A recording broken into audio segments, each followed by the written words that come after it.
নমস্কার। কবি সুনির্মল চক্রবর্তীর লেখনীতে সারাদিন। সারাদিন ভালো লাগে নানা ছবি আঁকতে, খাতার পাতায় চাই মনখানা রাখতে। হিজি বিজি ভাবনারা মনে আসে যখনই, ছবি হয়ে খাতাটায় রয়ে যায় তখনই।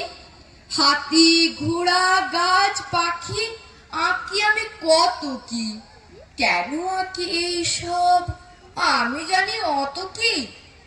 এত সব আঁকি তবু মন ভরে যায় না, আসলে এ খাতা ছিঁড়ে মন যেতে চায় না। নমস্কার। ওনার হাতে আমরা পুরস্কার তুলে দেব। প্রথম ময়ূকী জানা পুরস্কারখানি তুলে দিচ্ছেন সম্মানীয় শঙ্কর মান্না মহোদয়। ময়ূকী জানা মঞ্চে আসবে। আবৃত্তি তৃতীয় ও চতুর্থ শ্রেণী, সারাদিন সুনির্মল চক্রবর্তী। প্রথম ময়ূকী জানা।